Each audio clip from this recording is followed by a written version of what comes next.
Your host, Conrad Cushman, and we are here today to talk about the 2/5/2019 edition of SmackDown Live. SmackDown Live, let me first start off by saying it was a much better show than Monday Night Raw. Yesterday I went on a little rant, but I meant what I said, so if you guys did not get a chance, make sure after you watch this stream, you go back and check out yesterday's stream for Monday Night Raw. I also wanted to get everyone's thoughts on me potentially doing live reaction videos, because here's the caveat to that. I will be able to show my face for a live reaction video, but I won't be able to show the event, and I'm going to make sure that you can't hear it either, because I don't want WWE taking down the video. So that's the idea that I've toyed with. And if someone asks me in the stream, I'm going to need you guys to get on them immediately in the chat and say, he's not showing the stream, dude. That's not what we're here for. That way the live reactions are already up and you guys can kind of just watch. Another idea I'm just putting out there. But let's get into this show here. And we have, it looks like a new subscriber. And if I can see who it was, Hope Solo, but I think that person subscribed the other day. But we are at 281, guys. Remember, that goal right there is to get to 500 before WrestleMania. We got some work to do, so let's make sure that we hop on that if we can at all. Let's get to the SmackDown review, shall we? SmackDown starts off pretty hot. Everybody's been wondering what's going on with the Becky Lynch storyline. Who's the first music you hear? Charlotte Flair. Charlotte Flair is easily one of the biggest heels right now in WWE. Charlotte Flair comes out and she is basically smiling. She's happy because she knows that Becky Lynch potentially has lost her WrestleMania title shot, and Charlotte is now going to start campaigning for it, just as every internet wrestling fan feared. So she comes out and she's basically playing off the fans, saying that she'd like to challenge Ronda Rousey for the championship at WrestleMania. And I got lots of notes here, guys, so I'm sorry if I'm looking away for a second.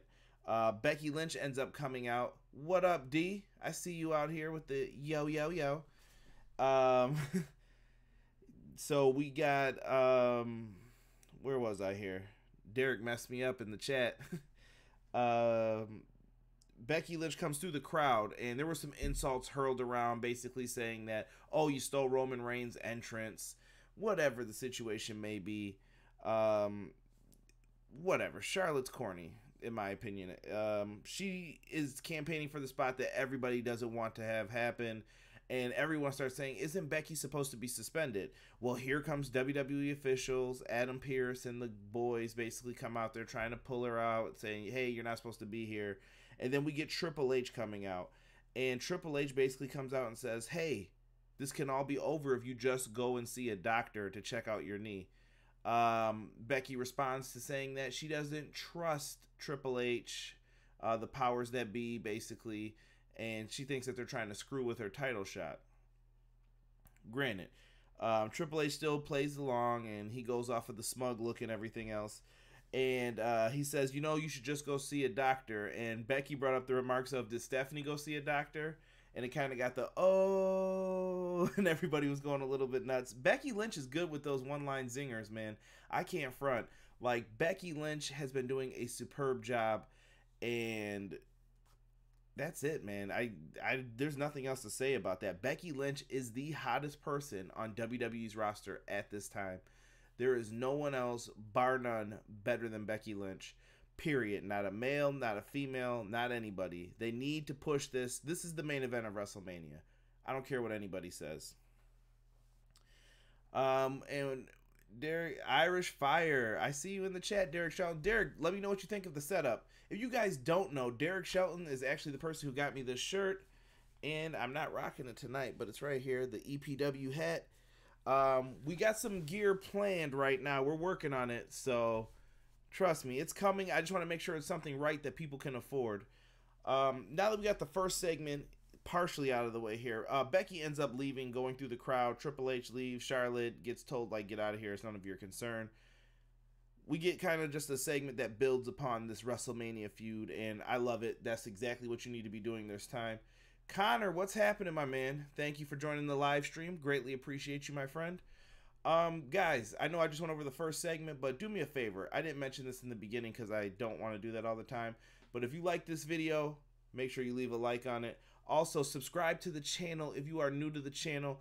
I would greatly appreciate that. We're trying to get to 500 subscribers right now. I hear you, D. We're going to get the merch moving. I promise you, bro. I actually got some really sweet designs, and when I see you, I'll show you them. But I can't wait. There's some really good ones that I think people will buy. I just need the price. Everything's got to fall right. Like, I got to have someone who could ship the shirts for me. It's got to all line up perfectly. And I need people to support EPW, folks. So if you're in here, make sure you're in the live chats. Support. Follow me on Twitter at EPW Show. It's in the blue for SmackDown tonight. You see the logo, Everything Pro Wrestling Podcast, and the WrestleMania is in the corner because we're on the road to WrestleMania as wrestling fans. Let's get back into it now. And shout out to Steve's Wrestling Ramble for retweeting me. I just saw that on Twitter. Let's get to the next segment here. Oh, and I forgot, Becky Lynch slapped Triple H too in this whole thing. It was kind of a weak slap in my opinion, but it was cool. This weekend, bro, I might have someone who can get that moving. Let me know, Derek. Get in the DMs about that. Let's get to our next match here. So we had Rusev and Nakamura facing Anderson and Gallows. The match ends with Rusev hitting a super kick on Carl Anderson after Gallows ate a Kinshasa from Nakamura. This is the classic Vince McMahon puts two foreign heels together. It's the Iron Sheik, Nikolai Volkov. You can go so many different ways with this. We've seen Vince McMahon do this time and time again. Yokozuna and Ludwig Borga, Lex Luger and British Bulldog. He loves doing this kind of stuff. And it's not that it's bad. It's just that, damn, Vince, like, it's old, man. It's old and tiring. Like, I don't hate someone because they're from a different country at this point anymore. That's stupid stuff. And I feel like what I saw in this match were four guys who went out there who liked each other, so they went out and had a good match. And I don't think they would have a bad match with anyone else, but they looked like they had fun while they were in the ring, but at the same time, they looked miserable. These are guys who had very little build around their feud. There was nothing to this. They haven't been on pay-per-view. They haven't been given any opportunity. And imagine yourself. I don't know if you go to, let's use school as an example. You're a kid, you're in school, and, the teacher is looking for an aide or someone to help them out all the time. And you're like, oh, pick me. Come on, pick me. You've been busting your ass, getting good grades, been doing everything you're supposed to do, but they keep picking the same kids over and over and over and over again. That's exactly how these guys feel. They have not been given the ball. They have not been allowed to shine, and I think it's a very sad situation for all four of them. And these are four guys that WWE should be worried about losing potentially when their contracts come up. Where they go, I don't know, but it's just very tough for someone to get into that. I hear you, Connor. Connor, I agree with you too. We'll get to that towards the end here. And I don't know. Let's get back into this. Oh, we had a Paige movie promo. Is anyone excited for this Paige movie? I don't know. Like, I know the story already vaguely, and I like The Rock and I like everything in it. It's just WWE's pushing it very hard, and I'm just kind of like, okay. Every time I see Paige, I'm like, I want to see her do something else. But maybe that's just me being a hardcore fan. Yeah, Connor, my thoughts exactly. Meh. Usos cut a promo backstage on Shane and Miz. I like the Usos doing like this battle rap promo. If you're not familiar with the battle raps, this is kind of like when there's two guys, no beat, they just go out there and battle rap. And it's kind of like the Usos are playing off of each other. And I see what they're doing with the promos and everything else. I like it. Shout out to Malik, part of this Twitter group that I'm part of. And he said, have the Usos been wearing the same shirts for 2 years? And he was like, is it just me? And I was like, no, it's not you. They have been. But I like those shirts. The Usos are the best tag team on SmackDown, in my opinion. Followed up right by New Day in the Bar. But what happens next week? Because the Usos are going to be on Miz TV with Miz and Shane McMahon. I'm sure we're going to see some I don't know what to call this, some build towards their match that they're going to probably have at the Elimination Chamber. So I look forward to seeing that. Hopefully it turns out to be something good here. I wonder how they're going to make this work and relate with two baby faces teams. No, it looks off. What looks off, D? Let me know. Let me know in the chat there. I'm not sure what you're referring to. Unless you're talking about the Page movie. Randy Orton versus Mustafa Ali. Actually, I like this match. This is my match of the night. I really look forward to this match. I wanted to see the chemistry that these two have. Randy Orton in the ring. This was said about him back in 2002. And I'm pretty sure me and Derek have been watching wrestling for a long time. So I would agree with this. Randy Orton is silky smooth in the ring, dude. Like, this dude does stuff flawlessly, and it looks like it's effortless. I agree, Connor. I really like this match, too. The Page movie. Okay, I see that, D. It doesn't look like something I'm going to go to the movie theater to see. That's like a Netflix if I'm bored one day or, you know, chilling with the boys. And you're like, yeah, put this on real quick. Yeah, this was a really good match. I had fun watching it. I even liked the spot where Mustafa Ali goes to the second rope and fakes diving off, and Randy Orton looked like he was going to do the RKO, and Randy didn't get it, and then Mustafa jumped off and DDT'd him.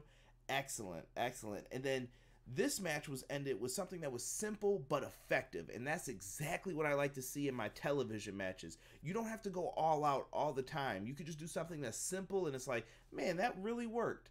Mustafa Ali went to the top, and he looked like he was going for his 054 splash. Randy Orton grabbed his foot, yanked him off the top rope into an RKO. It was beautiful. 1, 2, 3. The rookie made a mistake, and the veteran caught him. Easy. And I absolutely love it because who doesn't like the RKO? It's a sweet move. Really good to see Randy Orton pick up the win. Yes, Connor. 100%, bro. What do we get after this? Daniel Bryan cutting a promo, and I'm sorry, Samoa Joe came out afterwards and beat some ass, but we all know that because Joe's the man. Joe is getting a really good crowd reaction. Let's see, Derek Shelton. Randy gives an old school attitude era method to wrestling with a touch of style. I can see that. I can see that. Randy Orton is from a different time in wrestling, trust. Yeah, Samoa Joe was getting really good reactions tonight, and I was very impressed with his work and what he was doing. Absolutely loved it. He did a really good job with his beatdowns tonight. So he came out there, and he was knocking everybody out. Now, Daniel Bryan and Eric Rowan make their way to the ring. Daniel Bryan has been cutting these excellent freaking Captain Planet promos, dude. Like, number one, the dude comes out there and he's wearing sweater vests and t-shirts. Daniel Bryan looks like a bum on the street that you would just see, like, hanging around in your local city. And you know what I'm talking about. Like, those dudes who are at the coffee shop and everything else, just hanging out there. You're like, why is this dude dressed so weird? That's Daniel Bryan. And I think it's not only his style, but he just doesn't care. Like, he's not all into the latest fashion and like everyone else, so it makes him look different, and it's something that the fans can appreciate. Also, Daniel Bryan looks like he's having fun. He's having fun with this gimmick because it's really Daniel Bryan. He cares about recycling and being friendly to the environment, and him getting that leather belt removed and walking around with the hemp WWE title is perfect for him. He comes around spewing hatred about what people in the planet are doing, and Daniel Bryan was wise to know that Washington State was not going to boo him. His hometown wasn't going to boo him, but he portrayed to the rest of the world and still did his gimmick. Excellent. Excellent, excellent, excellent. This is why I wanted this guy in WWE since his Ring of Honor days. Love it. Speaking of Captain Planet, Bryan, the Facebook cover photo is awesome. Oh, yeah. I may have to, you know what, Connor? I may have to just pull that up for them so they can see it. But excellent stuff with Daniel Bryan. And Rowan came out there, and Rowan's still playing up the gimmick that he is one of the smartest guys on the roster, and that's why he followed Daniel Bryan. Rowan got some mic time here, and I'd like to see him continue to get some mic time to see if he improves. He looked a little bit nervous, but he still did all right, in my opinion. He didn't look like, oh, God, this is awful. This is horrible. So here's the Daniel Bryan picture that we have in our, oh, I'm clicking way too much stuff. Here, I put it on Twitter. But whoever made this, you are the man. You are the man for making that. Daniel Bryan's face on Captain Planet. Easily one of the funniest things that I've seen in a minute. I love it. So, kudos to whoever made that. Let's get back into the notes here. Pulling that up. So, he basically goes over everything. And he runs through what is essentially an Elimination Chamber promo, talking about the brutality of this match and how everything else is. And I know now the match has pads on the in the chamber, anything to protect the wrestlers, man. Because before, that stuff used to look brutal, getting slammed on like grates or whatever the hell those things were. Not worth the risk, man. Especially for a match that's just leading to Mania. Why would you have people risk injury going into your biggest event? It didn't make sense at that time. So good to see that. And then Daniel Bryan says that he needs to be the WWE champion to lead the ignorant masses. And I said, I like that. I'm going to have to use that for people on social media who want to act like a jerk to me. I'm going to say, yes, I am in charge of the ignorant masses so that wrestling fans know what's right and what's wrong with pro wrestling. So if I ever use that, you know where it came from. We had a match here with Carmella and Naomi versus Mandy Rose and Sonya Deville. I guess they're called Fire and Desire. And the Iconics. Let me say this. Carmella and Naomi, cool. Both women are dancers. Whatever. They got put in the chamber match. We already know. And they didn't have to qualify. I went on a rant about that yesterday. It's stupid that SmackDown people didn't have to qualify, but Raw people did. Whatever. Now, Mandy Rose and Sonya Deville. Mandy Rose. And Sonya... They did all right in this match, and the Iconics were there. The Iconics annoy me sometimes. They kind of have that, like, go-away heat. Some people, either you love them or you hate them. I'm just not the biggest fan. They aren't winning me over. I like Peyton Royce in the ring, but other than that, I'm just kind of like, go away. You guys are annoying the shit out of me. Carmella and Naomi lose this match, actually. Naomi ends up falling to Mandy Rose's finisher, which is similar to Tommaso Ciampa's finisher or Christopher Daniels'. She hits the finisher, 1, 2, 3. Mandy Rose wins. I'm telling you right now, I swear on the Red Cup of Doom, Mandy Rose is getting a push in WWE, whether you like it or not. She will get the Alexa Bliss push. Why is that? She fits the perfect prototype of what they want. They're trying to teach her how to wrestle a little bit. She's blonde, beautiful. That's it. You're golden in WWE if you've got that. And I'm telling you, Mandy Rose is going to be one of the people and a force to be reckoned with if she can actually improve her in-ring skills. Next up, we have Andrade and Zelina cutting a promo.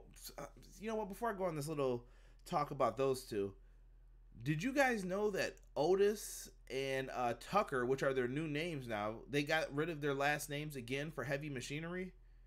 What is going on, WWE, with stripping people of full names? Like,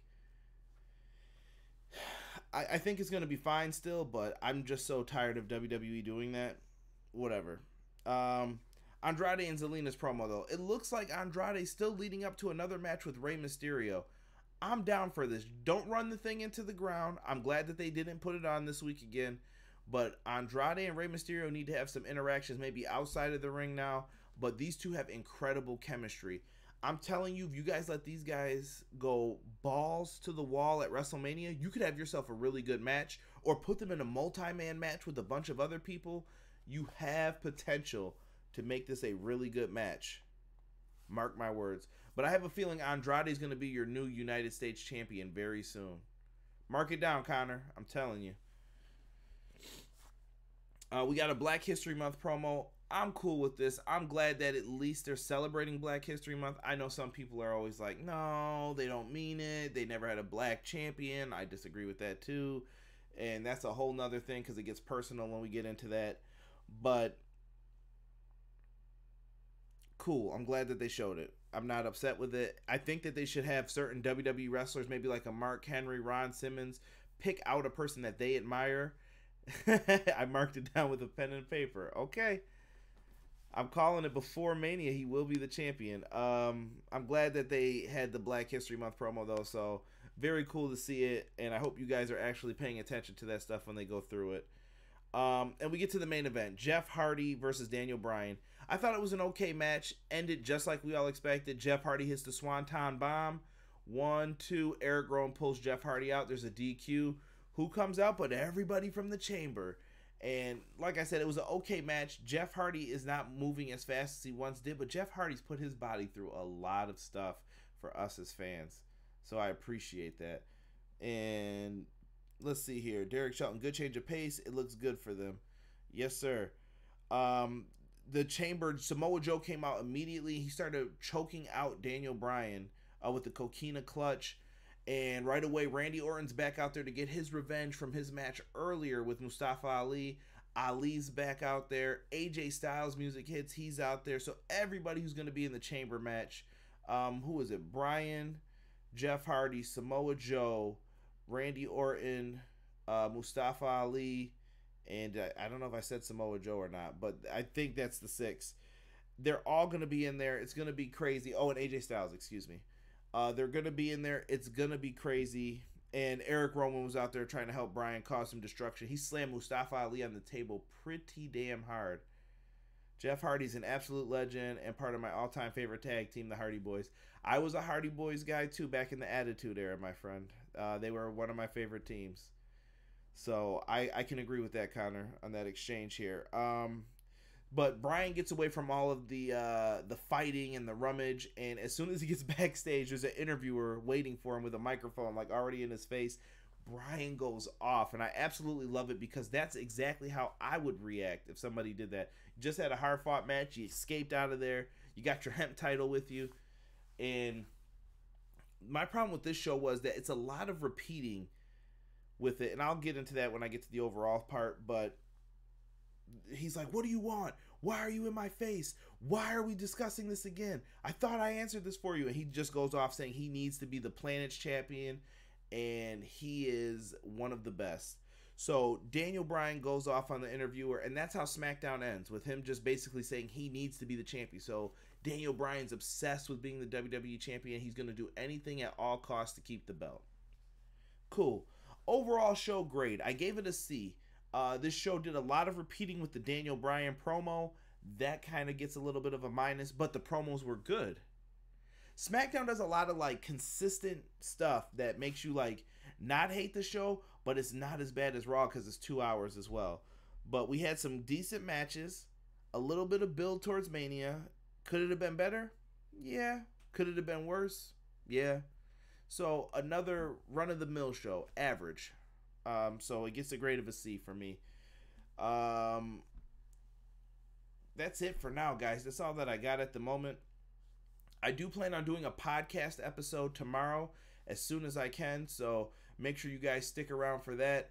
I will have that up hopefully by tomorrow evening is my plan. I'm trying to balance everything with the new job, so it's hard to get in there. Currently, my plan is to do a retro review. I do have some other stuff that I'm working on. Some of my plans fell through this week, but I promise you there's going to be some surprises and some good stuff coming up. I may potentially have people on for roundtables, some wrestling discussions and stuff like that in the near future. Maybe we'll use some Google Hangouts if it's on YouTube, or we'll use some Skype. So if you guys are interested in that, make sure you have both those downloaded, and I'll keep you in mind. But other than that, guys, this was another run-of-the-mill show. We are building towards WrestleMania. Hopefully they kick it into a different drive soon. But we still got 2 pay-per-views before Mania, and we'll have some time for that. But I have to give a big thank you to Derek Shelton and Connor. They were in the live chat talking with me. I appreciate you guys for showing your support to Everything Pro Wrestling. Without you guys, there is no Everything Pro Wrestling. So thank you very much. My podcast numbers have been phenomenal lately. You guys don't know how much it means to me that you are listening to the podcast, checking it out. If I could show you the graphs with the numbers on it, you guys would be like, whoa, that is crazy. Lots and lots of people listening. So thank you guys so much for that. Other than that, guys, make sure, once again, follow me on Twitter at EPW Show. I believe I just got retweeted by Conrad Thompson not too long ago, too, about his Gorilla Monsoon episode. Highly recommend you guys check that out on my personal account. And that's at Conrad Cushman if you want to give me a follow. But other than that, boys, I got nothing else to add to this show. We're out. Have a good night. Peace.